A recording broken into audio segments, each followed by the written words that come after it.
The weather looked good and it was a Saturday, so for me and people like me, that means fishing, or in this case, diving. So the day before, I get a call from Brad. Brad and Josh are gonna be diving with us tomorrow. And he calls me and says, hey, called some people and the reports are looking pretty bad.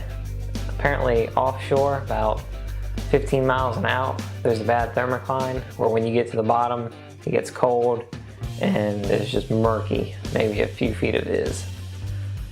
And inshore, we've had a lot of rain, so it's pushed a lot of, dirty water out. So the reports weren't great there either. So I was like, dang, I was hoping for a beautiful day. But you always are. Never, or at least doesn't always work out that way. So we started going down, and as we got toward the bottom, it got murkier. Unfortunately, the vid wasn't great. But the good news was it wasn't cold. So that's a big plus for me, because I don't do well in the cold water. We had this wreck that was like a barge, kind of broken up. So we started working the edges, looking for flounder and grouper and stuff like that. We had some spade fish come in, so we shot a couple of those. And deep in the wreck again, my brother's kind of getting used to looking way back in there, and he's finding some sheep's head, so he shot a few more of those. So it worked out pretty good. We worked it pretty good, and it was still hard to see, but I think it was fairly doable. It wasn't cold. No? It got darker. All spades? Wasn't great viz, but it wasn't cold. Well, it's not cold because you're in a 12 mil. So people that wear normal wetsuits, do you think it's gonna be cold? Yeah, but it is. What did you say the viz was on the bottom? 10, 15, 10. I think we found an extra anchor if you need one, Brad. Oh yeah? Yeah. I'm not falling for that one again. The next dive, we went to some culverts in the area, and Brad and Josh went down. They said they'd give it a try. Brad, you can't go backwards off the boat. The motors are right there. Dadgummit! That would sting right there. Plus that double hook now. It's been a hot minute, so. Do I need a mask? I see better with it, but it's up to you. That's usually why I do. What if I bring my shades in it? I wonder if the polarized would help. I did that once by accident. Did you? I had my glasses on. I just saw lenses. I thought it was my mask. I jumped in, and I got water in my eyes. Like, what's wrong with my mask? And have to clear that sucker. Yeah. It's not good when you shoot your spear when it's not attached. Yeah. And a fish, and it swims off with it. You wonder why. You do that one time. For you. Yeah. And you lose about $60 worth of gear on a spade fish at that. It wasn't even not like it was a big grouper or cobia. Yeah. And we weren't expecting much, but they did really well on the flounder, especially considering how bad the viz was. Anything good?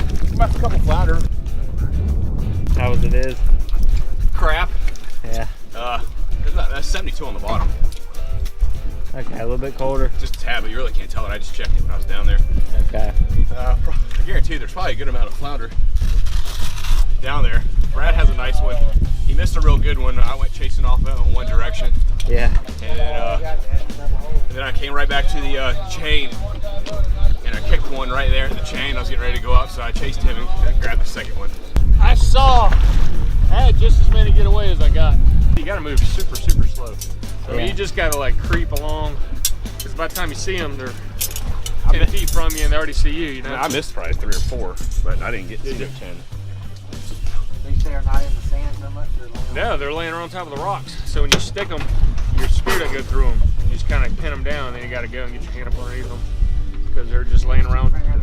They said it was still pretty good and they didn't cover all the wreck, so we decided me and my brother would go back down on that same wreck and check it out.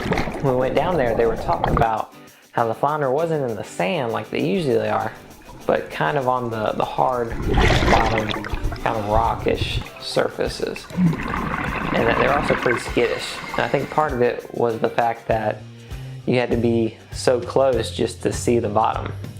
It seemed like sometimes these patches of just murky water would come through and you couldn't see but 3 or 4 feet. I've got my spear gun like, I don't know, some Roman guy with a javelin, I'm holding it like this halfway up literally the handle's above my head like I'm about to just hurl it at something. But basically, because if I were to hold it by the handle, then I couldn't see the bottom because it's just too long. Not that it's that long, but the viz was that bad. So I was just going by, and finally I started seeing the flounder. They were tough to spot at first, even on that rock kind of structure.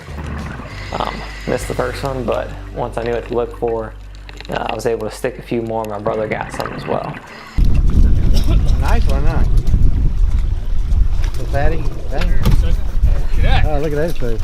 Yeah. So we came up with some more flounder, and we decided to hit another kind of wreck, or culverts.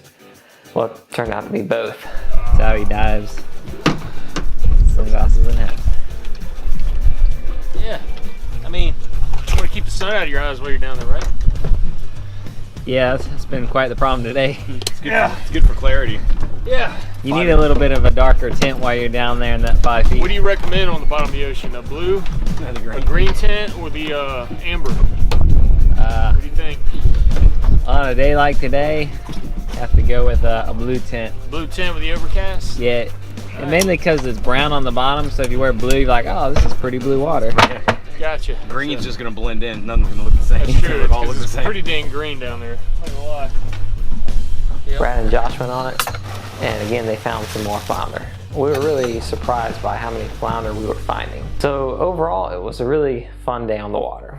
The waves were pretty nice, and the temperature wasn't bad. And even though the viz was terrible, probably the worst viz we've dove in offshore, pretty close to it, we did really well finding flounder. You know, I just couldn't believe it. You know, we thought it was going to be a really bad day given all the reports, and it turned out to be a great day. You know, we had a lot of fun on the water, and we were all glad that we decided to go diving that day. So, you know, if you hear bad reports, you know, a lot of times that is true. If everyone's saying it's bad, it could be bad, but, you know, give it a shot, have fun, and it's fishing. You never know what's going to happen.